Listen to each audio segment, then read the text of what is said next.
जैसे कल हमने या फिर कल तक हमने जो सेंट्रल स्टेट के रिलेशंस देखे हैं उसमें तो एक बात क्लियर हो गया कि भाई सेंट्रल स्टेट के रिलेशंस बिल्कुल भी बहुत कुछ खास अच्छे नहीं हैं, वो बुरे ही हैं। अब वो सेंट्रल स्टेट की बात हुई, लेकिन आज हम लोग बात करेंगे स्टेट्स के बीच में कैसे क्या चलती है चीज़ें। जैसे महाराष्ट्र या गुजरात है या आंध्र प्रदेश है या कर्नाटका है या फिर महाराष्ट्र के जो अगल बगल के स्टेट्स हैं उनके साथ लगभग महाराष्ट्र के रिलेशंस कैसे हैं वो समझना ज़्यादा ज़रूरी हो जाएगा। बड़ा सिंपल सा मामला है। लगभग बहुत बार ऐसे हमें देखने के लिए मिलता है कि हम जहाँ रहते हैं, जिस सोसाइटी में रहते हैं, उस सोसाइटी के हमारा घर जहाँ पे उसके अगल बगल वालों के साथ इतने अच्छे रिलेशंस नहीं रहते, कुछ ना कुछ कॉन्फ्लिक्ट्स चलते रहते हैं। जो दूर के लोग हैं, दूर के रिश्तेदार हैं, उनके साथ इतना कुछ होगा नहीं क्योंकि ठीक है भाई हम रोज़ उनसे मिलते नहीं हैं। तो वैसे ही जैसे महाराष्ट्र स्टेट और अगर हम लोग बात करेंगे हिमाचल प्रदेश की, एक एग्जांपल लेंगे तो हिमाचल और महाराष्ट्र की ना बॉर्डर मैच करती है, ना कुछ तो कोई लेन देन नहीं है। लेकिन अगर महाराष्ट्र स्टेट को एमपी के बॉर्डर्स लगते हैं या फिर आंध्रा के बॉर्डर्स लगते हैं या फिर तमिलनाडु आपके कर्नाटक के बॉर्डर्स लगते हैं तो कहीं ना कहीं कुछ प्रॉब्लम्स हो सकते हैं। और इसी कारण कुछ जो प्रॉब्लम्स क्रिएट होते हैं उसी कारण स्टेट्स के बीच के जो रिलेशंस है वो भी कुछ ठीक नहीं है, वो भी कुछ सही नहीं है। और स्टेट्स के बीच में जो प्रॉब्लम्स है उनमें एक ही प्रॉब्लम हमें देखना है, उसमें जो सबसे मेजर प्रॉब्लम है वो प्रॉब्लम है रिवर वाटर डिस्ट्रीब्यूशन। और इस रिवर वाटर के डिस्ट्रीब्यूशन को लेके कुछ स्टेट्स के डिस्प्यूट्स। अब ये देखो कि ये मामला क्या है, डिस्प्यूट्स कैसे होते हैं और रिवर वाटर का जो मामला है वो इतना क्यों मतलब हैम्पर कर लेता है इंडियन पॉलिटिक्स पे या फिर स्टेट के रिलेशंस पे। जैसे एक कॉमन एग्जांपल लेते हैं कि जैसे एक रिवर है तापी रिवर का ओरिजिन तो वैसे मध्य प्रदेश से है, लेकिन मध्य प्रदेश से बह के वो सामने महाराष्ट्र और महाराष्ट्र को क्रॉस करके फिर वो गुजरात से बह के फिर वो अरेबियन सी में जाती है।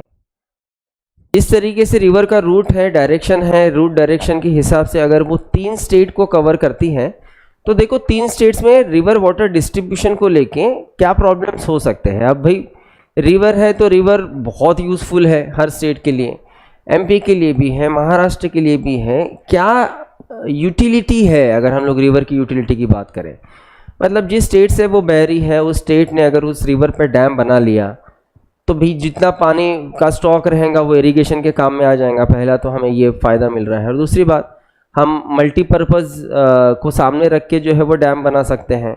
हमने पानी भी रोका है, इरिगेशन का भी सिस्टम का भी काम हो रहा है। दूसरी बात अगर हमने वहाँ पे हाइडल प्रोजेक्ट डाल दिया तो हम लोग इलेक्ट्रिसिटी भी जनरेट कर सकते हैं। तो यहाँ अगर हम लोग देखें तो उसके तो फ़ायदे ही फ़ायदे हैं। तो इसी कारण अगर एमपी स्टेट सोच रहा है कि उस पूरे पानी को हमारे स्टेट में ही रोक दिया जाए और उसके चलते अगर उन्होंने एक बड़ा डैम उस तापी रिवर पे बनाया और पूरा पानी अगर उन्होंने रोक दिया तो वो रिवर का पानी जो है वो महाराष्ट्र गुजरात तक आएगा नहीं और महाराष्ट्र गुजरात जो है वो एमपी के नाम से चिल्लाएंगे और उस कारण जो है वो 2 स्टेट्स में प्रॉब्लम्स क्रिएट होंगे।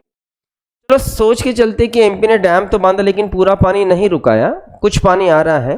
नेक्स्ट डैम अगर महाराष्ट्र ने खड़ा कर दिया और उन्होंने वहाँ पे पूरा पानी रोक दिया तो भी गुजरात चिल्लाएगा और कहीं ना कहीं गुजरात और महाराष्ट्र की प्रॉब्लम जो है वो बढ़े। तो मामला ये है कि अगर कोई स्टेट अगर डैम बनाता है तो वो कितना पानी यूज़ कर पाएगा, कितना नहीं कि बाकियों को भी मिले, उसका कुछ ना कुछ तो एक मेजरमेंट रहना चाहिए। अगर वो नहीं रहेगा तो इस तरीके की प्रॉब्लम जो है वो तो बहुत ही आम रहेंगे। और इसी कारण इंडिया में सबसे ज़्यादा डिस्प्यूट जो है स्टेट्स के ये रिवर वाटर डिस्ट्रीब्यूशन को लेके ही है। और इसी कारण जो है वो कॉन्स्टिट्यूशन में भी पहले से ही इसको लेके एक प्रोविज़न भी है कि स्टेट्स के बीच के जो इश्यूज़ रहेंगे, जो प्रॉब्लम्स रहेंगे, उसको हम लोग कैसे रिसॉल्व करेंगे। तो उसको लेके रिवर वाटर डिस्प्यूट को लेके इंडियन कॉन्स्टिट्यूशन में आर्टिकल है, आर्टिकल 262, और 262 में स्टेट्स के डिस्प्यूट्स सॉल्व कैसे किया जाए उसको लेके कुछ प्रोविजंस दिए हैं। वैसे देखा जाए तो आर्टिकल 262 में ऐसा कोई प्रोविज़न नहीं दिया है। 262 आर्टिकल बस इतना बताता है कि स्टेट्स के बीच में जो प्रॉब्लम्स हो रहे हैं या फिर हो गए भविष्य में, कॉन्स्टिट्यूशन को थोड़ी ना मालूम था कि क्या प्रॉब्लम्स हो गए क्या नहीं, लेकिन मामला ये था कि प्रोविज़न ये था कि अगर स्टेट्स के बीच में अगर प्रॉब्लम्स होते हैं तो इसके लिए पार्लियामेंट एक्ट बनाएगा। कि उस प्रॉब्लम्स को किस तरीके से सॉल्व कर सकें।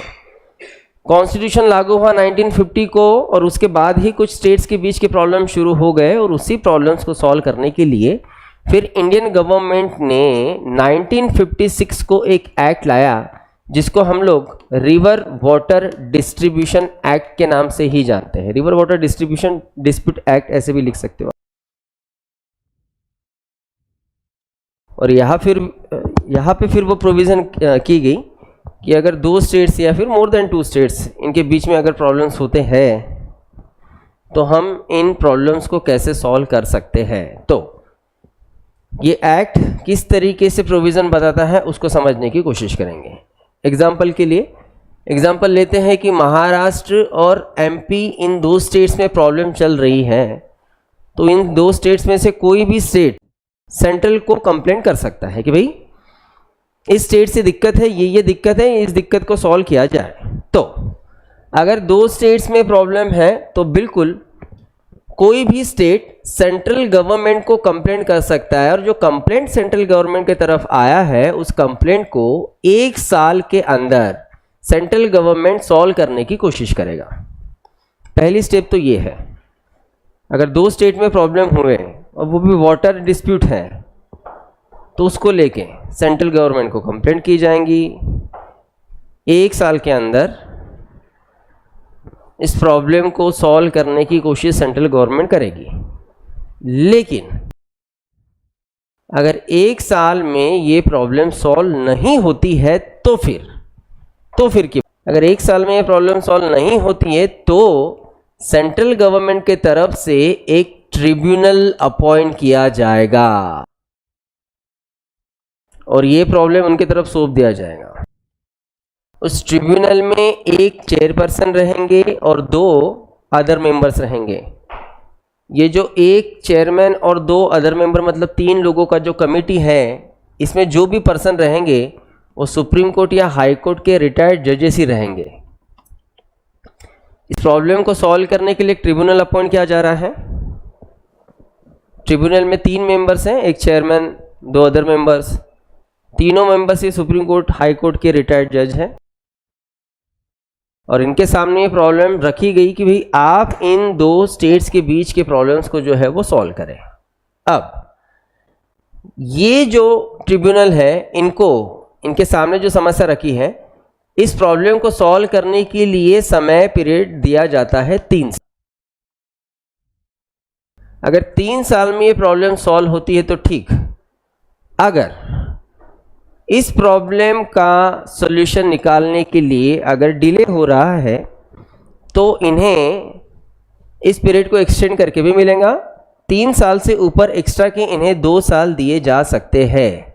ऐसे मैक्सिमम 5 साल के अंदर इस ट्रिब्यूनल को इस प्रॉब्लम को सॉल्व करना पड़ेगा। अब 5 साल के अंदर इस ट्रिब्यूनल ने अपना जो कोई जजमेंट दिया है वो वन काइंड ऑफ जजमेंट ही रहेगा। जजमेंट कैसे दिया जा सकता है ना वो भी मैं आपको समझाता हूँ, लेकिन जो भी इनका डिसीजन रहेगा वो डिसीजन फाइनल रहेगा। वो डिसीजन दोनों स्टेट्स को मानना पड़ेगा। इस ट्रिब्यूनल ने दिए हुए डिसीजन के खिलाफ हम बिल्कुल भी देश की किसी भी कोर्ट में मतलब सुप्रीम कोर्ट में भी नहीं जा सकते हैं, बिल्कुल नहीं जा सकते। ट्रिब्यूनल ने अपना जो कुछ एक बार डिसीजन दिया वो फाइनल। ठीक है, क्लियर है? तो देखा जाए तो ये बहुत ही सीधा सीधा मामला था। अगर वाटर डिस्प्यूट को लेके कोई मामला है तो कोई भी स्टेट सेंट्रल गवर्नमेंट को कंप्लेंट कर सकता है। सेंट्रल गवर्नमेंट 1 साल में उस प्रॉब्लम को सॉल्व करने की कोशिश करेगा। नहीं होता है तो एक ट्रिब्यूनल अपॉइंट होगा। ट्रिब्यूनल में एक चेयरमैन, 2 अदर मेंबर्स, 3 का वो बॉडी है। तीनों जो है वो सुप्रीम कोर्ट हाई कोर्ट के रिटायर्ड। इन्हें समय दिया है 3 साल का। 3 साल में अगर प्रॉब्लम सॉल्व नहीं होता तो एक्सटेंडेड 2 ईयर्स का उनको पीरियड मिल रहा है। ऐसे 5 साल में उनको अपना डिसीजन देना। 5 साल में उन्होंने अपना जो भी डिसीजन दिया है वो डिसीजन फाइनल माना जाएगा। उनके डिसीजन के खिलाफ हम सुप्रीम कोर्ट में नहीं जा सकते। और इस बात को अगर हम लोग थोड़ा सा रिकैप करें तो हमने जब सुप्रीम कोर्ट देखा है तो सुप्रीम कोर्ट के जब हमने ओरिजिनल ज्यूरिडिक्शन देखा था उसी समय हमने ये भी पढ़ा था कि नीचे दिए गए हुए किस किस मतलब कौन से टॉपिक ऐसे हैं जो सुप्रीम कोर्ट में आ ही नहीं सकते, तो उसमें फर्स्ट पॉइंट ही शायद हमने वाटर डिस्प्यूट ही रखा है। वाटर डिस्प्यूट्स के कोई भी मामले जुडिशरी में नहीं आते, वो सुप्रीम कोर्ट जा ही नहीं सकते। उन्हें सॉल्व करने के लिए ट्रिब्यूनल्स ही अपॉइंट किए जा सकते हैं, और वो ट्रिब्यूनल्स इस तरीके से है। ठीक है, तो ये इतना सिंपल सा मामला था, लेकिन इस सिंपल वाले मामले में हो गई एक गड़बड़, क्योंकि मोदी जी ने इस 1956 वाटर डिस्प्यूट एक्ट में किया अमेंडमेंट जुलाई 2019, और अब अमेंडमेंट जो हुआ उसके चलते ये पूरा पिक्चर ही चेंज हो गया। अब कुछ अलग सा ट्रिब्यूनल हमें दिखेगा जो स्टेट्स के बीच के प्रॉब्लम सॉल्व करने की कोशिश करता है। तो नेक्स्ट लिखिए, इसी को कंटिन्यू करते हुए, जुलाई 2019 अमेंडमेंट, 1956 के वाटर डिस्प्यूट एक्ट में एक अमेंडमेंट हुआ जिसके कारण ट्रिब्यूनल चेंज हुआ। जुलाई 2019 में बहुत सारे अमेंडमेंट हुए, लगभग हर कमीशन में हमें नए चेंजेस दिखते हैं। हम मंडे से स्टार्ट करने वाले हैं कमीशंस, हफ्ता भर वही पढ़ने वाले हैं, उसमें हमें बहुत सारे चेंजेस देखना है। अब देखिए, अब ये मामला कैसे हुआ। अब सेम अगर देश के किसी भी स्टेट्स के बीच में, एग्जांपल हम लोग यही लेते हैं कि महाराष्ट्र है और एमपी है, किसी भी दो स्टेट्स या मोर देन 2 स्टेट्स के बीच में अगर जो भी कोई भी डिस्प्यूट्स है, तो वो डिस्प्यूट को लेके वो स्टेट्स कंप्लेंट कर सकते हैं। एक बार किसी भी स्टेट की कंप्लेंट सेंट्रल गवर्नमेंट को मिली, तो यहाँ सेंट्रल गवर्नमेंट एक ट्रिब्यूनल अपॉइंट करेगा, जिस ट्रिब्यूनल को, मतलब ट्रिब्यूनल भी कह सकते हैं हम लोग उसको, या फिर उसको सीधा सीधा हम लोग सिंपल भाषा में लिख सकते हैं कि एक डिस्प्यूट कमिटी अपॉइंट की जाएंगी दो स्टेट्स के बीच के प्रॉब्लम सॉल्व करने के लिए, एक डिस्प्यूट कमेटी। अब ये डिस्प्यूट कमेटी में कितने मेंबर्स रहेंगे, क्या रहेंगे, ये क्लियर नहीं है। सेंट्रल गवर्नमेंट अपने हिसाब से जो है वो यहाँ पे मेंबर अपॉइंट करेगा, लेकिन ये जो भी डिस्प्यूट कमेटी अपॉइंट हुई है, इस डिस्प्यूट कमेटी ने इस प्रॉब्लम को 1 साल के भीतर सॉल्व करना है। अगर 1 साल के अंदर वो इस प्रॉब्लम को सॉल्व नहीं कर सके तो उनको एक्सटेंडेड पीरियड मिलेगा, लेकिन ज़्यादा से ज़्यादा एक्स्ट्रा के 6 मंथ्स। तो ऐसे 1.5 साल में उन्होंने इस प्रॉब्लम को सॉल्व करना है। 1.5 साल में इस ट्रिब्यूनल ने या फिर इस डिस्प्यूट कमेटी ने अपना जो भी डिसीजन दिया, तो ठीक है, इनका ऑफकोर्स जो डिसीजन है हो सकता है कि एक स्टेट मानेगा या फिर एक स्टेट के फेवर में होगा, दूसरे स्टेट के अगेंस्ट में होगा, या फिर हो सकता है कि दोनों स्टेट जो है उसको अपोज करें। लेकिन अगर इस डिस्प्यूट कमेटी के डिसीजन पे अगर किसी ने ऑब्जेक्शन लिया कि नहीं हमें ये कोई जम नहीं रहा है, तो अब सेंट्रल गवर्नमेंट इस डिस्प्यूट कमेटी के अलावा और एक अलग सा नया ट्रिब्यूनल अपॉइंट करेगा। दूसरी भाषा में आप ये भी समझिए कि पहले वाला जो कमेटी था ना, वो छोटा कमेटी था जिसको प्रॉब्लम सॉल्व करने का काम दिया, लेकिन उसकी बात नहीं मान रहे स्टेट्स, तो अब नया ट्रिब्यूनल अपॉइंट किया जा रहा है। उस नए ट्रिब्यूनल में 8 मेंबर्स रहेंगे।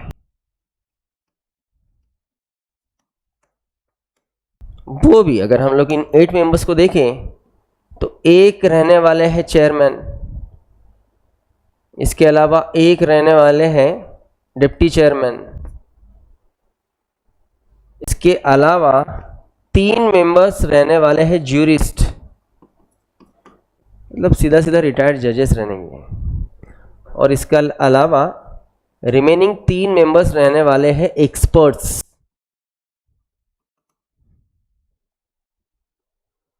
एक चेयरमैन, एक डिप्टी चेयरमैन, 3 ज्यूरिस्ट, 3 एक्सपर्ट्स, ऐसे 8 मेंबर का ये कमेटी। और इस कमेटी को समय दिया है या फिर इस कमेटी को समय रहेगा, इस कमेटी ने 2 साल के भीतर इस प्रॉब्लम को सॉल्व करें।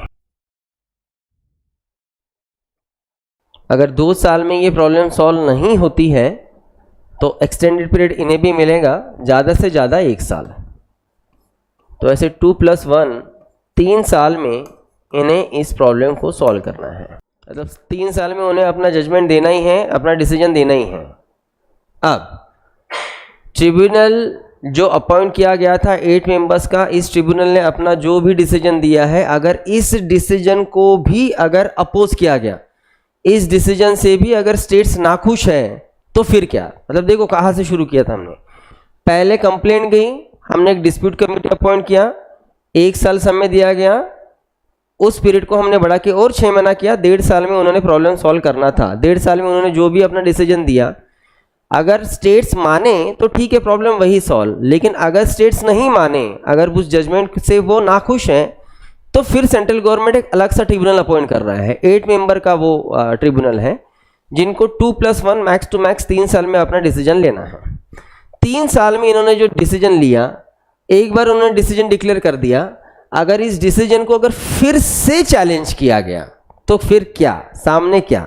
तो सामने फिर से सेंट्रल गवर्नमेंट वो पॉइंट, वो सब टॉपिक इसी ट्रिब्यूनल की तरफ भेजेगा कि भाई आप फिर से सोचिए कि इस आपके डिसीजन में कुछ चेंजेस किए जा सकते हैं क्या, क्योंकि स्टेट्स नाखुश हैं। अब फिर से उस ट्रिब्यूनल के पास भेजा जाएगा। सेम ही मेंबर रहेंगे, 8 ही लोग हैं, लेकिन टाइम पीरियड कम रहेगा। अब सेकेंड टाइम जब भेजा गया तो उनको 1 साल के अंदर इसको लेके अपना डिसीजन लेना है। ये 1 साल का पीरियड सामने फिर से एक्सटेंड किया जा सकता है, ज़्यादा से ज़्यादा 6 मंथ्स। वैसे मैक्स टू मैक्स 1.5 साल में ये कमीशन, मतलब ये ट्रिब्यूनल अपना डिसीजन दे। अब एक बार ये टाइम पीरियड ख़त्म होते आया और एक बार इस ट्रिब्यूनल ने अपना एक बार जो भी डिसीजन दिया, ये डिसीजन फाइनल माना जाएगा। इस डिसीजन को लेके कोई भी स्टेट कोई अलग से कंप्लेंट नहीं कर सकता, और ट्रिब्यूनल के डिसीजन के खिलाफ तो हम सुप्रीम कोर्ट जा ही नहीं सकते। ठीक है, तो इन्होंने दिया हुआ डिसीजन अब ये फाइनल रहेगा।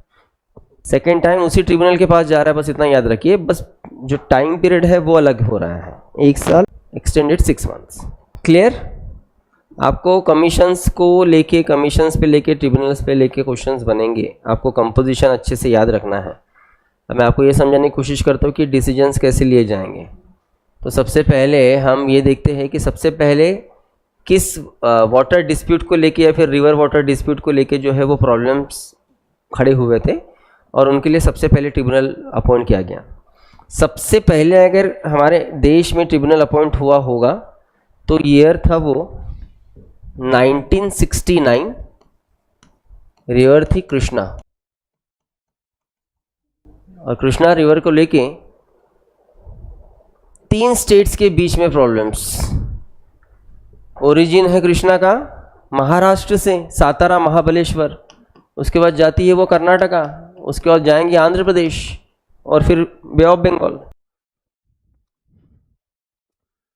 तो मामला यही था कि भाई अगर महाराष्ट्र ने उसके ऊपर डैम बांध दिया तो वो तो रिवर का सामने कुछ अस्तित्व ही नहीं बचेगा, तो कर्नाटका आंध्र प्रदेश तो चिल्लाएंगे ही। तो यही क्वेश्चन था कि कौन सा स्टेट कितना वाटर जो है वो उसको यूज़ कर पाएगा।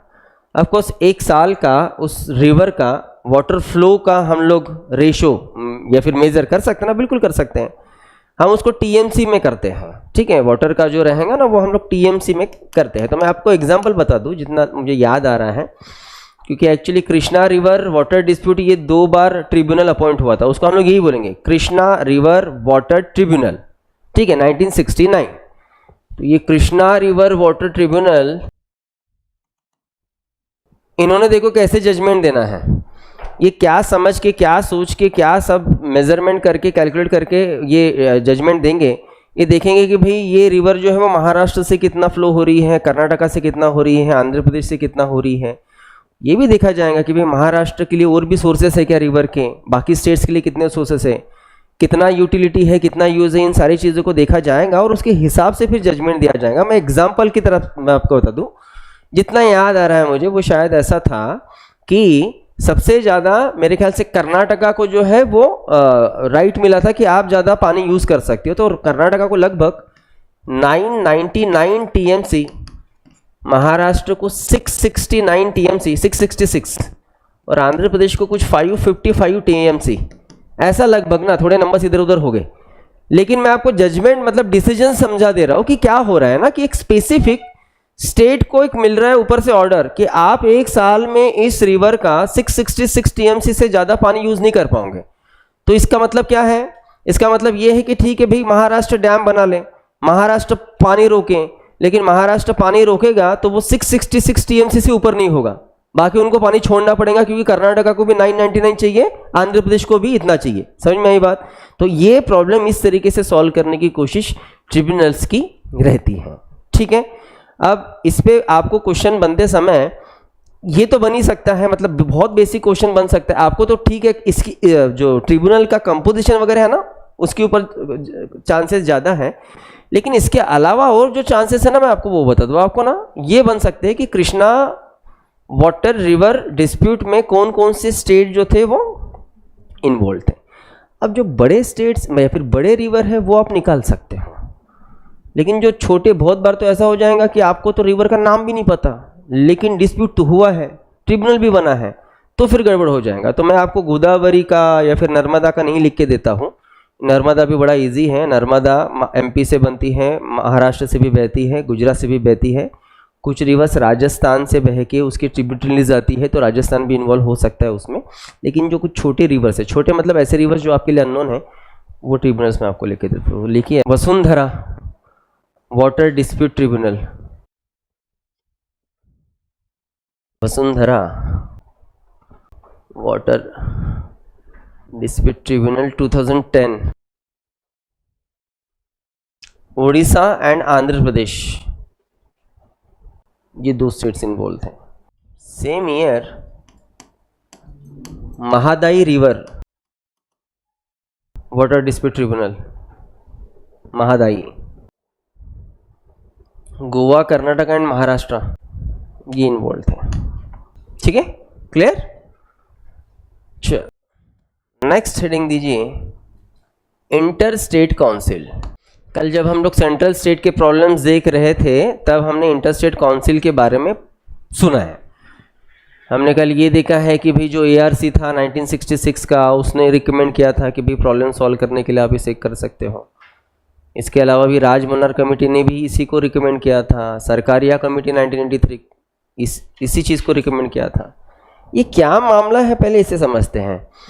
पहली बात तो पहले से ही इंडियन कॉन्स्टिट्यूशन में आर्टिकल 263 को नोट करके रखा था, और वही मामला था कि भाई अगर पार्लियामेंट चाहे कि भाई सेंट्रल एंड स्टेट के बीच में और स्टेट्स के बीच में अगर प्रॉब्लम्स बढ़ रहे हैं, तो उसके लिए कोई इंटर स्टेट काउंसिल बनाना है तो बिल्कुल पार्लियामेंट उसे बना सकता है। ये 263 आर्टिकल में लिखा था।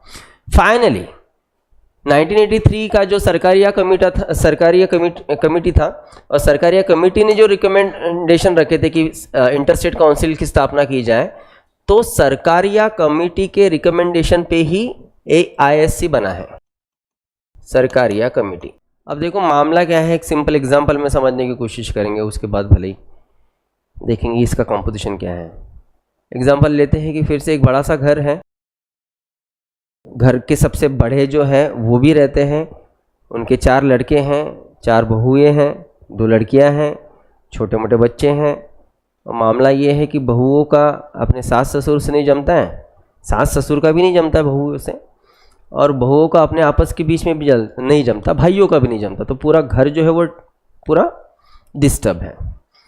तो घर के जो बड़े थे उन्होंने फिर इस प्रॉब्लम का बीच का रास्ता निकलने की कोशिश किया कि देखो क्या होता है ना, कि जब हम लोग एक घर में रहते हैं और बिल्कुल पास में रहते हैं तो दिक्कतें बढ़ती ही हैं, वो कम तो होगी नहीं। उसके बाद जब दिक्कतें बढ़ती हैं, और दूसरी बात जब हम लोग शांत रहते हैं, जब बात नहीं करते एक दूसरे से, तो दिक्कतें और ज़्यादा बढ़ती हैं। तो बेटर वे कि ठीक है भाई, मानते हैं हम लोग की प्रॉब्लम्स हैं, बड़े बोल रहे हैं ऐसे उस घर के कि ठीक है मानते हैं हम लोग की प्रॉब्लम है, लेकिन ठीक है रहते तो हम एक ही घर में हैं, और एंड ऑफ द डे हमें इसी घर में रहना है, इसी घर में जीना है, इसी घर में मरना है। तो एटलीस्ट हम एक काम करते हैं नेक्स्ट वीक से कि हम एवरी संडे सुबह का चाय हम हर संडे का साथ मिलेंगे 8 बजे, एटलीस्ट आधा घंटा बैठेंगे, कोई किसी से मतलब है ना नोक झोंक नहीं करेंगे, कुछ नहीं करेंगे, प्यार से। और लगता है तो हम उस दिन आधे घंटे के लिए छोटी बहू का क्या प्रॉब्लम है, बड़ी बहू का क्या प्रॉब्लम है, वो डिस्कस करेंगे। बड़ी बहू अगर चाहती है कि भाई ये मुझे समस्या होती है, तो बताएं, हम प्यार से सॉल्व करने की कोशिश करेंगे। बड़े कह रहे कि अगर तुम लोग को हमसे दिक्कत है आप बताओ, हम भी बताएंगे कि हमें क्या दिक्कत है आपसे, तो शायद प्रॉब्लम्स सॉल्व हो जाएंगी बैठ के। तो अगर वो घर अपने प्रॉब्लम को इस तरीके से सॉल्व करने की कोशिश करे तो शायद हो जाएगा। अब से इंडिया में अगर सेंट्रल एंड स्टेट्स के बीच में बहुत सारे प्रॉब्लम्स है, जो कि हमने कल परसों के लेक्चर में देखा, और हम लोग देख रहे हैं कि स्टेट्स में भी बहुत सारे प्रॉब्लम्स है जो अब हम लोग देख रहे हैं। तो इस प्रॉब्लम को सॉल्व करने के लिए अगर हम लोग कोई ऐसा कॉन्फ्रेंस अरेंज करें जो एटलीस्ट साल में एक बार अरेंज हो, साल में एक बार देश के प्राइम मिनिस्टर और सारे स्टेट के चीफ मिनिस्टर, इनका 2-3 दिन के लिए अगर कहीं पे कॉन्फ्रेंस अरेंज हो, तो भाई सीएम्स को, या फिर आपको सीएम क्या रहेंगे, उस स्टेट के रिप्रेजेंटर, और सेंट्रल के रिप्रेजेंटर ही पीएम। भाई अगर देश को स्टेट से प्रॉब्लम है तो प्राइम मिनिस्टर बताएंगे, अगर स्टेट्स को प्रॉब्लम है तो सीएम बताएंगे, और शायद वहां बैठ के जो प्रॉब्लम्स है वो शायद हम लोग कम कर सके या फिर दूर कर सके, राइट। सो इसी को सामने रख के, इसी विजन को हमने सामने रख के फाइनली सरकारिया कमेटी के रिकमेंडेशन के आधार पे 1990 को हमने इंटर स्टेट काउंसिल की स्थापना की। 1990 में बना। देखिए कि इंटर स्टेट काउंसिल का कंपोजिशन कैसा है, मतलब इसमें कौन मेंबर्स रहेंगे, कितने मेंबर्स रहेंगे। तो of course inter state council के एक चेयरमैन रहेंगे एंड बाकी अदर मेंबर्स रहेंगे। ये इंटर स्टेट काउंसिल के जो चेयरमैन रहेंगे ये कभी भी देश के प्राइम मिनिस्टर रहेंगे, और मेंबर्स में से कुछ मेंबर्स ये सेंट्रल के रहेंगे, कुछ मेंबर्स ये स्टेट्स के रहेंगे, और कुछ ये यूनियन टेरिटरीज के रहेंगे। यूटीज को छोड़ के थोड़ी ना होगा, वो भी तो पार्टी है, रीजन ही है भाई, उनको भी तो लेना पड़ेगा हमें साथ में, राइट। अब चेयरमैन तो क्लियर हो गया, प्राइम मिनिस्टर है, लेकिन जो मेंबर्स हैं, मेंबर्स में सेंट्रल के मेंबर देखें, प्राइम मिनिस्टर, ये जो यूनिट है प्राइम मिनिस्टर का, ये अकेले नहीं रहता है। हम कहते हैं prime minister and his cabinet, उनका कैबिनेट है। कैबिनेट है मतलब उनके कैबिनेट में कैबिनेट मिनिस्टर हैं। कैबिनेट मिनिस्टर हो सकता है 12, 13, 14, 15 हो, उनमें से कोई भी 6 कैबिनेट मिनिस्टर ये इस इंटर स्टेट काउंसिल के मेंबर्स रहते हैं, ठीक है। 6 कैबिनेट मिनिस्टर्स सेंट्रल के। इसके अलावा 28 स्टेट्स हैं, और सारे 28 स्टेट्स के 28 चीफ मिनिस्टर्स उन स्टेट्स को रिप्रेजेंट करने के लिए रहेंगे यहाँ के मेंबर्स। रही बात यूटीज की, तो देखो यूटीज में मामला ऐसा है कि जैसे आज हमारे देश में 8 यूनियन टेरिटरीज हैं, लेकिन देखो कि कुछ मतलब सारे के सारे यूनियन टेरिटरीज के सीएम है क्या, नहीं ना। दिल्ली को असेंबली है तो वहाँ पे सीएम है, पौंडीचेरी को असेंबली है वहाँ पे सीएम है, जम्मू कश्मीर का असेंबली है, अभी इलेक्शंस होने हैं, वहाँ के भी सीएम रहेंगे।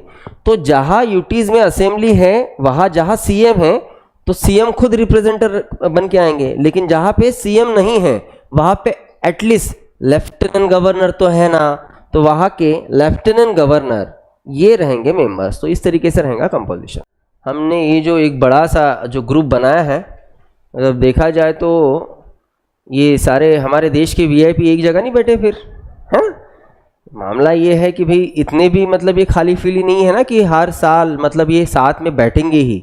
तो बहुत बार कहीं ना कहीं इस इंटर स्टेट काउंसिल के कंटिन्यूटी में प्रॉब्लम हो सकता है। तो इसलिए हमने क्या करके रखा है, हमने इस इंटर स्टेट काउंसिल का एक स्टैंडिंग कमेटी बना के रखा है कि एटलीस्ट वो जो स्टैंडिंग कमेटी है वो फ्रिक्वेंटली रेगुलरली मीटिंग्स ले, और मीटिंग्स लेके सेंट्रल स्टेट और स्टेट्स के बीच के प्रॉब्लम जो है वो सॉल्व करने की कोशिश करें। तो इसका जो स्टैंडिंग कमेटी है उसे समझने की कोशिश करते हैं। तो दीजिए हेडिंग स्टैंडिंग कमेटी। अभी स्टैंडिंग कमेटी के भी चेयरमैन रहेंगे, इसके भी मेंबर्स रहेंगे, और स्टैंडिंग कमेटी जो है इसी का एक बॉडी, उस स्टैंडिंग कमेटी के चेयरमैन ये रहेंगे सेंट्रल के home minister. Of course prime minister समय ना दे पाए, लेकिन होम मिनिस्टर तो देंगे। और जो मेंबर्स हैं उन मेंबर्स में कोई भी 5 कैबिनेट मिनिस्टर्स रहेंगे सेंट्रल के, और इसके अलावा कोई भी 9 स्टेट्स के सीएम हो गए। तो ये छोटा ग्रुप रहेगा एक, जो रेगुलरली मीटिंग ले पाएगा, और उसके चलते जो है हम लोग कुछ प्रॉब्लम सॉल्व कर पाए। ये भी हमारे देश की समस्याओं को सॉल्व करने के लिए एक अच्छा तरीका है। पहले हम लोग समझते हैं एग्जाम्पल से ही, फिर आप सीधा लिख के देना और कुछ नहीं करना है। एग्जाम्पल लेते हैं कि हमारे क्लास में यूपीएससी के बैच में जितने बच्चे हैं, भाई उनका किसी के साथ नहीं बनता, बहुत समस्या है, भयंकर भीषण समस्या, मतलब किसी का मुंह तक नहीं देखते। और बहुत बार तो मेरे साथ भी उनका नहीं जमता, आई बात तो मेरा भी मुंह नहीं देखते। सिचुएशन समझ के चलो ऐसा है। अगर प्रॉब्लम ऐसा है कि भाई किसी के साथ नहीं बनता है तो कहीं ना कहीं तो प्रॉब्लम सॉल्व करना पड़ेगा। मतलब यहाँ पे तो बहुत बार ऐसा हो जाएगा कि मैं चाहूँ कि नहीं भी एक काम करते, संडे ना हम लोग बस एक सेशन रखते हैं कि तुम लोगों के बीच में प्रॉब्लम हम लोग सॉल्व करें, तो शायद वो भी ना हो, क्योंकि आपके बीच में बहुत ही ज़्यादा प्रॉब्लम्स हैं। तो मैं एक कुछ अलग तरीका निकाल सकता हूँ कि भाई एटलीस्ट मैं ना कुछ ऐसे बच्चों का ग्रुप्स बनाऊँ जिनमें कुछ सिमिलरिटी है। तो जैसे एग्जाम्पल लेते हैं, एग्जाम्पल ले ले रहे हैं हम लोग कि समझ के चलो कि अमीशा और अनुष्का और आपके वृद्धि, ठीक है, इनके बीच में बिल्कुल नहीं बनता था, लेकिन मुझे पता चला कि अरे ये तो एक ही तीनों कॉलेज के हैं, हिस्लॉप के। तो मैंने क्या किया कि भाई एटलीस्ट कुछ तो है सिमिलरिटी, तो मैंने इन तीनों का एक ग्रुप बना के रख दिया और कहा कि भाई एक काम करो, आप अपने कॉलेज की पूरा इन्फॉर्मेशन और सारी चीज़ें जो है वो एक साथ बैठ के काम करो और मुझे उसका रिपोर्ट दो। फिर मुझे पता चल रहा है कि यहाँ से कुछ बच्चे जो है वो ईस्ट नागपुर में रहते हैं, तो जो 2 बच्चे ईस्ट नागपुर में रहते थे मैंने उनका दोनों का एक ग्रुप बना के रख दिया और कहा कि भाई काम करो, तुम रोज ना एक ही बस से आया करो। तो थोड़ा सा क्या हो जाएगा ना, इन्वॉल्वमेंट बढ़ेगा और एक्चुअली जो आपस के जो प्रॉब्लम्स है वो शायद उससे कम हो सकते हैं। तो जैसे हम कह तो रहे हैं कि हमारे देश में वैसे भी स्टेट्स के बारे में नहीं बनता है, लेकिन देखो आप कि स्टेट्स के बीच में कुछ सिमिलरिटी भी तो है कुछ कल्चरल, हिस्टोरिकल, हमें सिमिलरिटी मिलेगी। बहुत बार देखो, और एक प्रॉब्लम हम लोग सामने रखते हैं, फिर हम लोग उस ग्रुप को देखेंगे। बहुत बार क्या हो जाएगा ना कि अगर स्टेट्स के बीच में बहुत ज़्यादा प्रॉब्लम्स है तो एक स्टेट का काम दूसरी स्टेट मतलब कुछ वो अड़ंगे जो है वो ला सकता है। जैसे मैं एक एग्जांपल लूँ, जैसे बॉम्बे हाई ये जो जगह है अरेबियन सी में, जहाँ पे हमारे कंट्री का नेचुरल रिसोर्सेस या फिर जिसको हम लोग कहेंगे कि मिनरल ऑयल और नेचुरल गैसेस का अच्छा खासा स्टॉक है। अब ये जो बॉम्बे हाई का जो रीजन है वो मुंबई शहर से लगभग वो 175 किलोमीटर इतना कुछ डिस्टेंस पे है। तो हम लोग यहाँ से मिनरल ऑयल निकालते हैं, यहाँ से हम लोग नेचुरल गैस निकालते हैं, हम लोग कैसे वैसे इनलैंड लेके आते हैं, लेकिन हमने मुंबई लाने से ही सीधा हम वहाँ पे यूज़ थोड़ी कर सकते, उसको तो हमें प्यूरीफाई करना पड़ेगा। अब प्यूरीफाई करने के लिए जो इंडस्ट्रीज़ हैं वो सारे के सारे मुंबई में नहीं हैं, उसमें से बहुत सारे इंडस्ट्रीज़ ऐसे हैं जो यूपी में हैं। तो आप सोचो कि आपने उसको अरेबियन सी से निकाल के लाए तो मुंबई में लाए, महाराष्ट्र लाए, लेकिन आपको उसे पहुंचाना है यूपी। अब यहाँ से आप निकालोगे महाराष्ट्र से निकालोगे, हो सकता है महाराष्ट्र से ऊपर वो गुजरात चले जाए, गुजरात से इधर वो एमपी चले जाए, है ना, एमपी क्रॉस करके फिर शायद वो यूपी जाए। तो इतने सारे स्टेट से जाएगा तो पहली बात तो जाएगा कैसा। तो हमारे कंट्री में हम नेचुरल गैस को यहाँ से वहाँ सप्लाई करने के लिए हमने डाला है पाइपलाइंस डाले। हम इतना सारा स्टॉक हम लोग ट्रक से नहीं ले जा सकते, ठीक है, हमें वो अगर ज़्यादा से ज़्यादा सप्लाई चाहिए तो हमें पाइपलाइन से ही उसे छोड़ना पड़ेगा। तो हमने पाइपलाइंस डाली है। तो अब समझिए कि हम महाराष्ट्र से पाइपलाइन निकाल रहे हैं, लेकिन गुजरात के साथ हमारा रिलेशन अगर सही नहीं होगा और गुजरात अगर मना कर दे कि भाई हमारे स्टेट से आपका पाइपलाइन नहीं आएगा तो दिक्कत हो जाएंगी। एमपी अगर चिल्ला रहा है कि नहीं हम नहीं देंगे जगह तो दिक्कत हो जाएंगी। तो एटलीस्ट ये स्टेट्स ग्रुप में रहेंगे तो ये जो आसपास के जो मतलब ये जो काम है वो इजीली हो जाएंगे, दिक्कतें आएंगी नहीं। तो इसी के चलते हमने इन स्टेट्स के कुछ रीजनल काउंसिल बनाया है। रीजनल काउंसिल बनाते समय हमने थोड़ा सा equality in the sense similarity देखी कि जैसे वो स्टेट जिन स्टेट्स का थोड़ा सा लैंग्वेज सिमिलर है, हिस्टोरिकल बैकग्राउंड सिमिलर है, इसके अलावा थोड़ा कल्चर सिमिलर है। आप देखिए ना, आप थोड़ा सा साउथ में जाओगे तो साउथ में भले ही ठीक है 4 स्टेट्स हैं, चारों स्टेट्स सोवेरियन हैं, 5 स्टेट्स हो गए आज, तेलंगाना है, आंध्र प्रदेश है, कर्नाटका है, तमिलनाडु है, केरला है। पाँचों के स्टेट्स का लैंग्वेज अलग है, कल्चर भी अलग है, ये भी हम लोग मानते हैं। लेकिन कहीं ना कहीं एक ओल्डेस्ट एंड एंशिएंट कल्चर उनको लागू होता है और वो है द्रविडियन कल्चर। तो द्रविडियन कल्चर एटलीस्ट उनको मानता है, ठीक है। नॉर्थ चले जाएं, मानते हैं हम लोग भाई कि थोड़ा जम्मू कश्मीर अलग हो गया, उत्तराखंड अलग हो गया, आपका यूपी अलग हो गया, ये अलग हो गया, लेकिन फिर भी कहीं ना कहीं एक सिमिलर बात दिखेंगी कि ये सारे जो स्टेट्स है वो हिंदी लैंग्वेज को अच्छे से जानते हैं। तो हमने अगर ऐसे स्टेट्स का अगर ग्रुप बना है तो जो जिसको हम लोग कहेंगे कि पार्टिसिपेशन एंड या फिर कोऑपरेशन, ये बढ़ेगा और जो प्रॉब्लम्स है वो प्रॉब्लम्स धीरे धीरे धीरे धीरे कम होगी। समझ में आई क्या बात है? तो इसके चलते हमने कुछ काउंसिल बनाई हैं, रीजनल काउंसिल्स। तो वो कौन से हैं? हमने north, south, east, west, centre, इस तरीके से, और एक नॉर्थ ईस्ट, ऐसे हमने रीजनल काउंसिल बनाई हैं।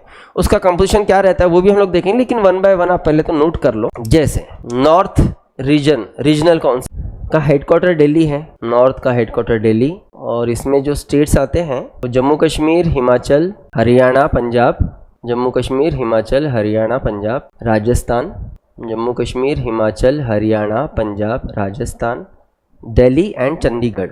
सेंट्रल रीजनल काउंसिल, इसका हेडक्वार्टर इलाहाबाद है, मतलब प्रयागराज। ठीक है, ये तो हुए ग्रुप्स। अब देखो हर ग्रुप का कंपोजिशन कैसा है, 2 मिनट में उसको खत्म। जैसे जो हमने वेस्टर्न रीजनल काउंसिल देखा है, क्या क्या था उसमें? महाराष्ट्र, गुजरात, गोवा, दादरा हवेली एंड, अब उसमें 3 स्टेट्स है और एक यूनियन टेरिटरी है। तो ये जो हम लोग यहाँ कंपोजिशन रख रहे हैं ना, हर जगह पे सेम कंपोजिशन लागू होगा। हर एक रीजनल काउंसिल के रहेंगे एक चेयरमैन और बाकी रहेंगे मेंबर्स। हर रीजनल काउंसिल का जो चेयरमैन है वो है सेंट्रल होम मिनिस्टर। जो भी होम मिनिस्टर है वो हर एक काउंसिल के चेयरमैन हैं। और मेंबर्स में जितने स्टेट्स हैं उन स्टेट्स के सीएम, इसके अलावा हर स्टेट्स के 2 कैबिनेट मिनिस्टर, मतलब महाराष्ट्र से 2, गुजरात से 2 रहेंगे, गोवा से 2 रहेंगे, और अगर वहाँ पे यूटी होगा तो यूटी का लेफ्टिनेंट गवर्नर। मेंबर्स में उस ग्रुप में जितने स्टेट्स है हर एक स्टेट का एक एक सीएम, हर एक स्टेट से 2 कैबिनेट मिनिस्टर्स, और इसके अलावा यूटी के लेफ्टिनेंट गवर्नर। हेडिंग आपने देना है administration of UTs. Indian constitution के पार्ट 8 में आर्टिकल 239 to 241 यहाँ यूनियन टेरिटरी के एडमिनिस्ट्रेशन को लेके हमें प्रोविजंस मिलेंगे। पहले तो हमें ये जिसे हम लोग आज यूनियन टेरिटरी कह रहे हैं ना, उसका थोड़ा सा हम लोग ओरिजिन देखते हैं कि ये कहाँ से हमें दिखते हैं। मतलब सबसे पहले बेसिकली ये प्रोविज़न हमें कैसे दिखती है। अगर हम लोग इंडियन कॉन्स्टिट्यूशन का आर्टिकल नंबर 1 देखें तो वैसे भी वो आर्टिकल नंबर 1 बड़ा क्लियर कर देता है कि इंडिया का जो टेरिटरी है वो स्टेट्स, यूनियन टेरिटरी और वो एरिया, वो रीजन जो हमने एक्वायर्ड किए हैं वो सब मिला के हमारा एक टेरिटरी बनेगा। तो उसमें यूनियन टेरिटरी को लेके प्रोविज़न है। लेकिन मतलब ये जब से इंडियन कॉन्स्टिट्यूशन लागू हुआ तब से ही ये मतलब यूनियन टेरिटरी वाला मामला सामने आया क्या? तो ऐसा नहीं है।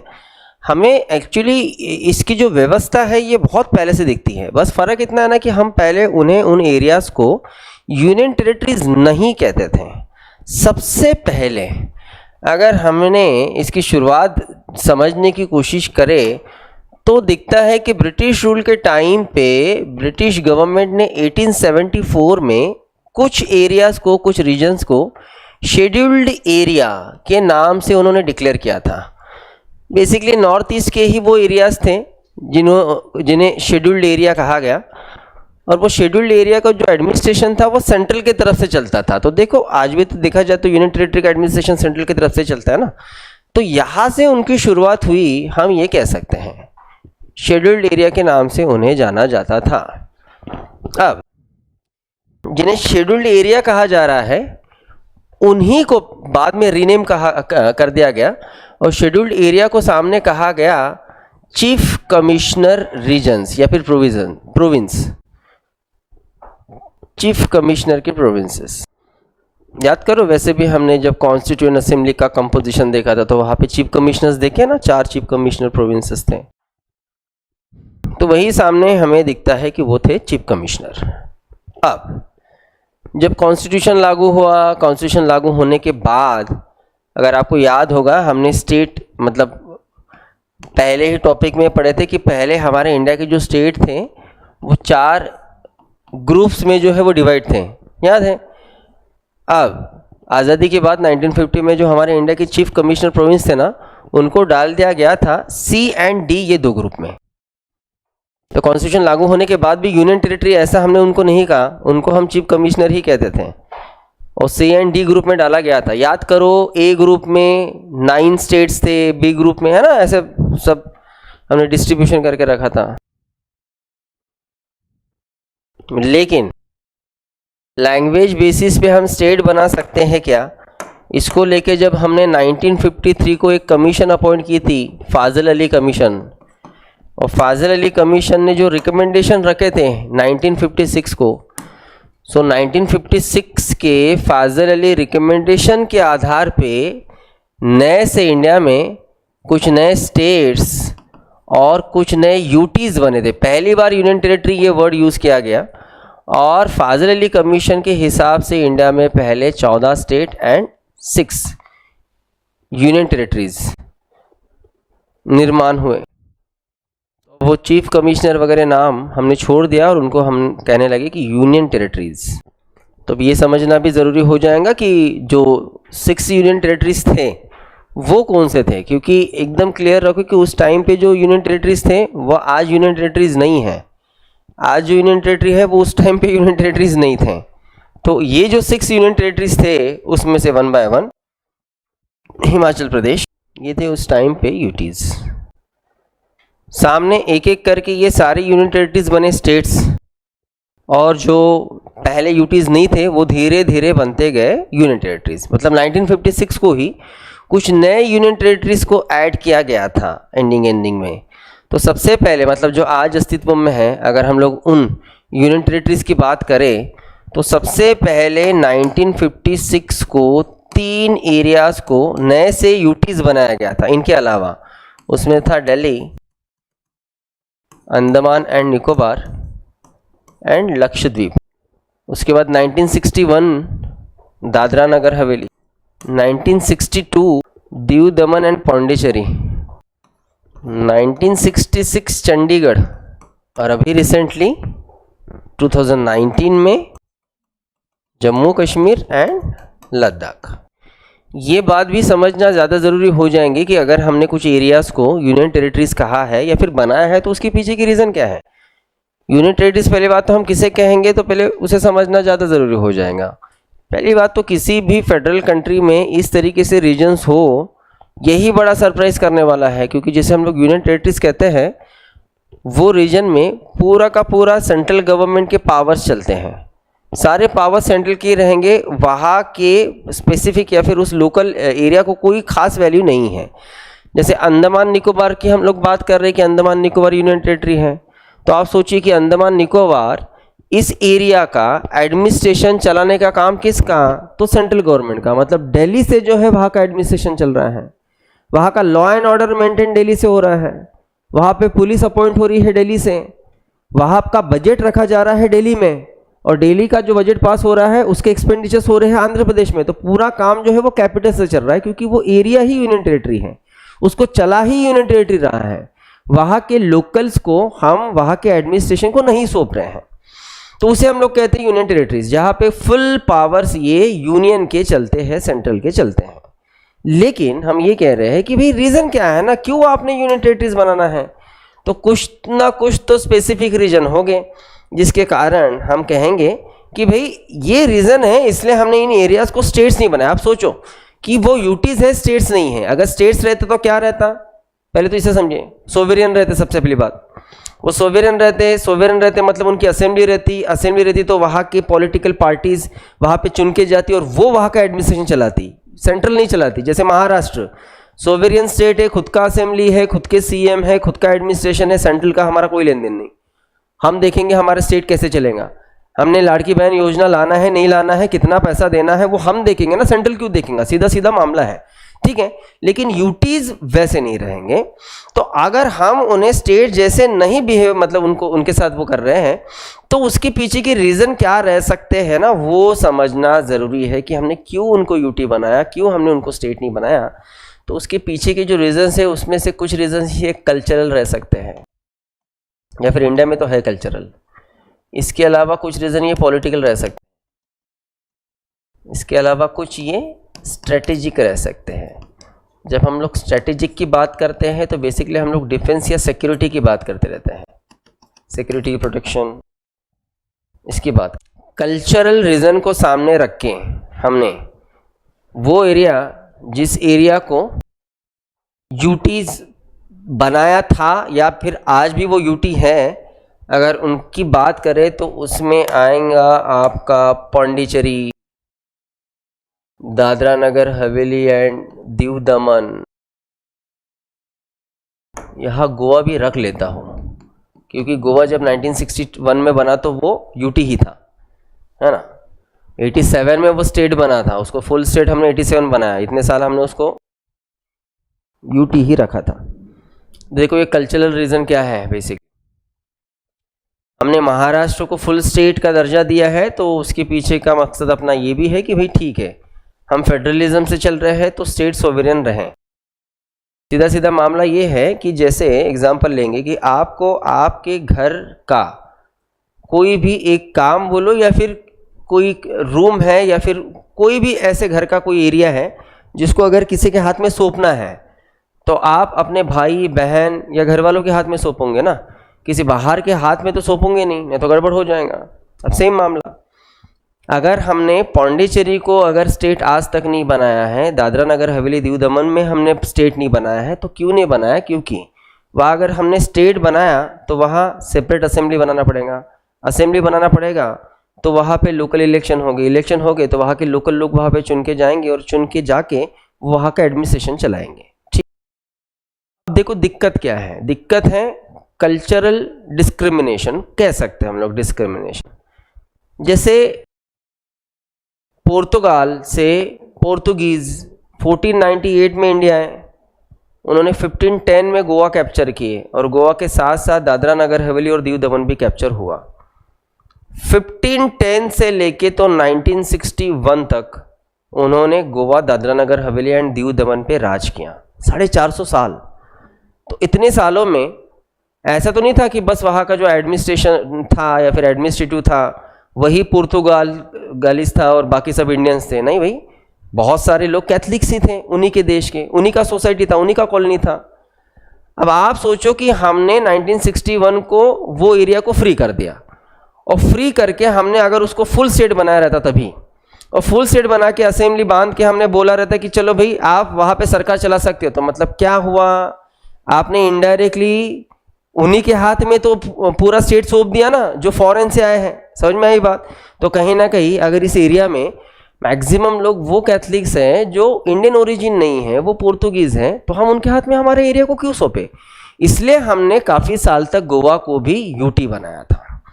1961 से लेकर 1987 तक गोवा ये यूनियन टेरिटरी ही था। जब हमें लगा कि चलो अब जो इंडियन ओरिजिन है उनका वहाँ पे उस एरिया में पॉपुलेशन अच्छा खासा बढ़ रहा है, कैथलिक्स कम होते जा रहे हैं, क्योंकि अगर आप वहाँ जाओगे तो वहाँ पे कोंकणी एंड गोवन, जो ओरिजिनल गोवन है, अब उनका पॉपुलेशन ज़्यादा है। तो अब हम लोग सेफ थे कि ठीक है हम लोग गोवा को कर सकते हैं स्टेट, तो इसलिए 1987 को गोवा हमने स्टेट किया। लेकिन दादरा नगर हवेली एंड दीव दमन आज भी यूटी है। ठीक है, सेम पुर्तगाल, मतलब आपका इसका भी तो पौंडीचेरी का भी तो सेम था कि French east India company India में आई 1664 और पहले से उनका हेडक्वार्टर जो था वो था पौंडीचेरी। पौंडीचेरी फ्री हुआ 1954 को, तो वहाँ पे भी वही मामला था कि फ्रेंचिस कैथलिक बहुत ज़्यादा है, तो इसीलिए हमने आज भी उसे जो है वो यूटी ही रखा। भले असेंबली है लेकिन फिर भी एंड ऑफ द डे अगर वो यूटी है तो सारा एडमिनिस्ट्रेशन वहाँ सेंट्रल की तरफ से ही चलता है, वही उसके ऊपर नज़र डालते हैं। ठीक है, तो ऐसे कुछ कल्चरल हमें वो दिखता है, इस कारण ये एरियाज हमने पहले से जो वो यूटी बनाए थे, गोवा बाद में हमने भले स्टेट बनाया। पॉलिटिकल रीजन को सामने रख के हमने दिल्ली एंड चंडीगढ़ इन रीजन्स को, पॉलिटिकल रीजन बड़ा सिंपल है। पहले चंडीगढ़ को ख़त्म कर लेते हैं भाई। चंडीगढ़ एक ऐसा यूनियन टेरिटरी हो जाता ना जो बेसिकली 2 स्टेट का कैपिटल है, इंपॉर्टेंस तो बढ़ जाएगा ना उसका, इसलिए भाई ऐसा एरिया यूटी रहे, ये एक बात। दूसरी बात, दिल्ली जो देश का ही कैपिटल है तो वहाँ पे एटलीस्ट जो सेंट्रल गवर्नमेंट है उसका तो रूल चले, इसलिए इन दोनों एरियाज को उन्होंने रखा है यूनियन टेरिटरी। ठीक है, और रही बात स्ट्रेटेजिक तौर पे, तो यहाँ पे आने वाले हैं Andaman and Nicobar and Lakshadweep. Defence and security में जितना सेंट्रल गवर्नमेंट मजबूत रह सकता है उतना स्टेट गवर्नमेंट मजबूत नहीं रह सकता है। मानते हो ना इस बात? आप सोचो कि ये दोनों एरिया इंडिया के मेन लैंड से अच्छे खासे डिस्टेंस पे दिखते भी नहीं बहुत बार मैप में, तो है ना, परिस्थिति ऐसी है। और हम बढ़ा जा रहे हैं इनको स्टेट्स बनाने, असेंबली खड़ा करने यहाँ पे स्टेट गवर्नमेंट बनाने के लिए। नहीं, यहाँ के सिक्योरिटी का प्रॉब्लम आ सकता ना, इसलिए भले ही हम दूर रह के दिल्ली में रह के एडमिनिस्ट्रेशन चला है, लेकिन सेंट्रल गवर्नमेंट की तरफ से चला है। उनके उस एरिया के सिक्योरिटी पर्पज से हमने उनको यूटीज बनाया। डन, ठीक है। अब रही बात दो नए यूटीज की, क्योंकि दो नए यूटीज को थोड़ा रखना थोड़ा प्रॉब्लमेटिक हो सकता है, लेकिन जैसे जम्मू कश्मीर हम स्ट्रेटेजिक में रख सकते हैं, और इसलिए रख सकते हैं क्योंकि terrorist attack and all that, ये सारी चीज़ें कम होनी चाहिए थी, वो तो बढ़ रही है, वो बात अलग है ना। स्ट्रेटेजिक रीज़न से अगर हमने रखा है तो सोचो आप, उरी अटैक हुआ, पुलवामा अटैक हुआ, अभी आपका और दो तीन जो चीज़ें हुई है इतने में, दिल्ली अटैक हुआ, दिल्ली में यहाँ पे ब्लास्ट हुआ। सोचने वाली बात है कि भाई जहाँ पे प्रॉब्लम्स कम होना चाहिए वहाँ तो बढ़ रही है। एनीवे, स्ट्रेटेजिक के तौर पे हम जम्मू कश्मीर रख सकते हैं, और आपका जो लद्दाख है उसको कल्चरल बेसिस पे रख सकते हैं। कल्चरल डिफरेंसेस क्या दिखता था हमें, लद्दाख को हमने क्यों अलग किया, यूटी क्यों बनाया? वो यूटी बन जाता था वैसे भी, लेकिन उसको हमने जम्मू कश्मीर से अलग किया। जम्मू कश्मीर से अलग इसलिए किया क्योंकि लद्दाख का मोस्ट ऑफ द पॉपुलेशन ये बुद्धिस्ट है। जम्मू कश्मीर का कश्मीर में मुस्लिम्स, और वो लद्दाख को लग के ही था, तो वो कहीं ना कहीं कल्चरल डिफरेंसेस था, इसलिए उनको अलग यूटी बनाया। और जबकि लद्दाख के लोग पहले से डिमांड करते थे कि भाई हमें अलग एरिया बना के दो, तो हम उसको रख सकते हैं, ठीक है। चलो, अब फिर यहाँ और एक ज़रूरी बात कि यहाँ पे जो एडमिनिस्ट्रेशन चलाने वाला जो ऑफिसर रहेगा, एग्जीक्यूटिव ऑफिसर, हम यूटी के एग्जीक्यूटिव ऑफिसर को क्या कहेंगे? तो मोस्ट ऑफ द टाइम बड़े जनरल सेंस में हम एक नाम देखते हैं जिसको हम लोग कहते हैं लेफ्टिनेंट गवर्नर। लेकिन एक बहुत इंपॉर्टेंट बात कि हर यूनियन टेरिटरी का जो एग्जीक्यूटिव ऑफिसर है वो लेफ्टिनेंट गवर्नर नहीं रहता है।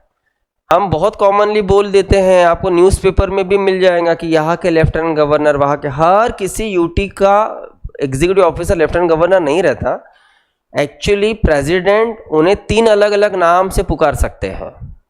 एक लेफ्टिनेंट गवर्नर, इसके अलावा एक एडमिनिस्ट्रेटर, और इसके अलावा एक कमिश्नर। 3 नाम है हमारे पास ऑप्शन में। कमिश्नर ये नाम हमने कभी यूज नहीं किया, लेकिन लेफ्टिनेंट गवर्नर और एडमिनिस्ट्रेटर ये नाम हम लोग यूज करते हैं। बस ये समझना जरूर हो जाएगा कि लेफ्टिनेंट गवर्नर कहाँ के और एडमिनिस्ट्रेटर कहाँ के। तो अगर वो गवर्नर दिल्ली के हैं तो लेफ्टिनेंट गवर्नर, पौंडीचेरी के हैं, अंडमान निकोबार के हैं, जम्मू कश्मीर के हैं, तो हम कहेंगे उन्हें लेफ्टिनेंट गवर्नर। और बाकी फिर जितना भी बचा, मतलब वहाँ जो बचा है बाकी, फिर यहाँ पे लक्षद्वीप, इसके अलावा आपका दादरा नगर हवेली एंड दीव दमन, चंडीगढ़, और इसके अलावा लद्दाख, इनको हम लोग कहते हैं एडमिनिस्ट्रेटर। और एक बात यहीं पे समझने जैसी है, वो ये कि अभी दादरा नगर हवेली एंड दीव दमन 2019 से दोनों एरिया एक ही हो गए ना, एक ही यूटी हो गए। लेकिन पहले तो नहीं थे, पहले तो अलग अलग थे। लेकिन पहले जब वो अलग अलग थे तो दादरा नगर हवेली का एडमिनिस्ट्रेटर और दीव दमन का एडमिनिस्ट्रेटर चुनते समय हम लोग अलग अलग एडमिनिस्ट्रेटर नहीं चुनते थे। प्रेसिडेंट दोनों के लिए एक ही कॉमन एडमिनिस्ट्रेटर जो है वो अपॉइंट करते थे, एक ही कॉमन, मतलब एक ही रहता था जो दोनों का एडमिनिस्ट्रेशन चलाता था, दोनों रीजन के लिए एक ही सेम। और एक चीज़ यहाँ समझने जैसे होंगी वो ये कि चंडीगढ़ के लिए भी ऐसे कोई सेपरेट या इंडिविजुअल पर्सन हम एज अ एडमिनिस्ट्रेटर अपॉइंट नहीं करते थे। जो भी पंजाब इस स्टेट के गवर्नर रहते थे, गवर्नर, वो ही एक्स ऑफिशियो ये चंडीगढ़ के एडमिनिस्ट्रेटर रहते थे, ठीक है। सो ये सेकंड पॉइंट, ठीक है।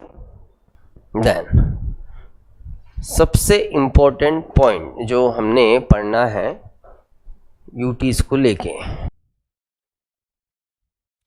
क्या है कि जब सेंट्रल और स्टेट के बारे में कंपैरिजन होता है तो बड़ा सेपरेटली हम दोनों को समझा सकते हैं कि भाई कैसा है कि सेंट्रल के हाथ में कौन से पावर्स हैं, सेंट्रल लिस्ट में जो कोई सब्जेक्ट है वो सेंट्रल के पावर्स हैं, स्टेट के हाथ में जो स्टेट लिस्ट में सब्जेक्ट है वो स्टेट्स के हाथ में। लेकिन यहाँ देखो ना, गड़बड़ ऐसी है, यहाँ जैसे एग्जांपल लेंगे, जैसे बात करेंगे हम लोग दिल्ली की, पौंडीचेरी की और आज जम्मू कश्मीर की। इन तीनों यूटीज को खुद के अपने असेंबली है, मतलब इन तीनों यूटीज के पास खुद के स्टेट लिस्ट है, राइट। स्टेट लिस्ट के नाम से इन्हें 59 सब्जेक्ट्स, इन्हें 59 सब्जेक्ट्स, इन्हें 59 सब्जेक्ट्स। देखो कंफ्यूजन क्या हो सकता है, ये तीनों की तीनों यूटी भी है और ये तीनों की तीनों असेंबली भी इस तीनों यूटी में है। मामला है अगर तीनों यूटी में असेंबली है तो वहाँ पे गवर्नर है, गवर्नमेंट है तो गवर्नमेंट भी ऑफकोर्स अपने काम करेंगी। क्या काम करेंगी? लॉ मेकिंग का। असेंबली है ना, लेजिस्लेचर है, एग्जीक्यूटिव भी है वहाँ पे, सीएम एंड ऑल दैट। तो उन्हें इन हर किसी यूटी को अपने सब्जेक्ट में लॉज लाने का, लॉज बनाने का राइट देना चाहिए क्या? अगर हम लोग देते हैं तो फिर क्वेश्चन बनता है कि आपने फिर उसको यूटी क्यों बनाया, राइट?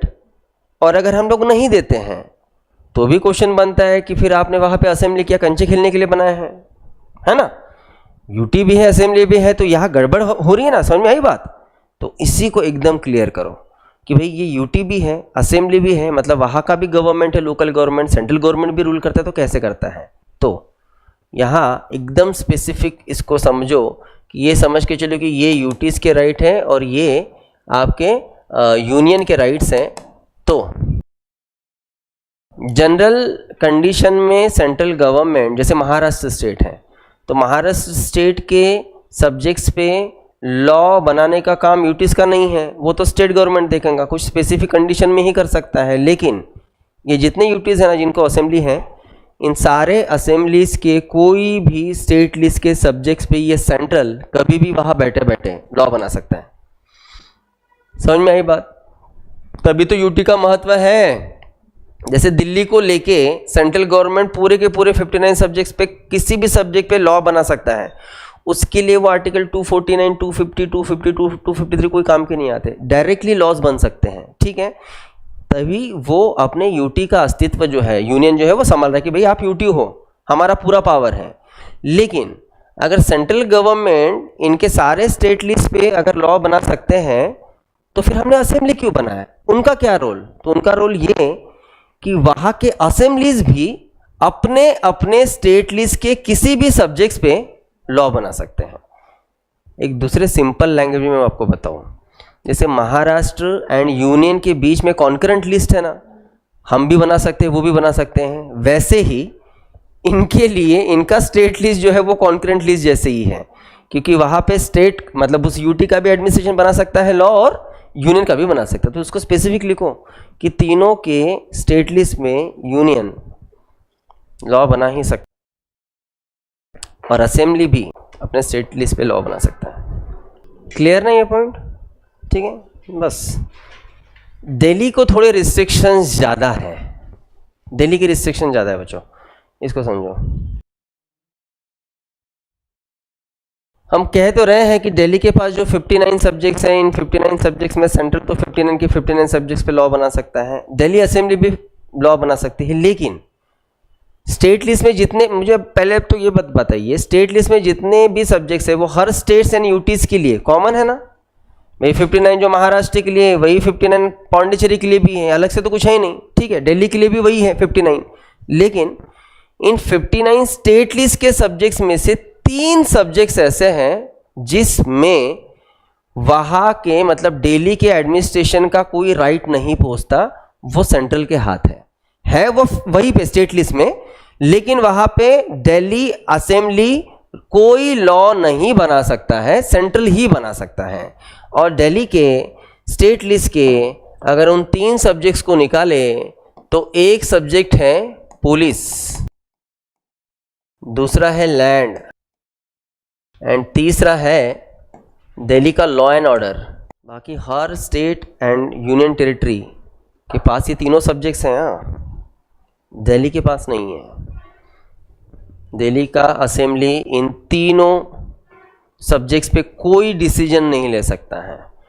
शायद इसको लेके हमने इसके पहले भी देखो एक बात मैंने आपको बताई कि दिल्ली की पुलिस जो है, पुलिस वो दिल्ली की स्टेट की नहीं है, सेंट्रल की पुलिस है। उनका एग्जामिनेशन, उनका अपॉइंटमेंट, रिक्रूटमेंट, उनका सैलरी, अलाउंसेस, ट्रांसफ़र सब सेंट्रल गवर्नमेंट करता है।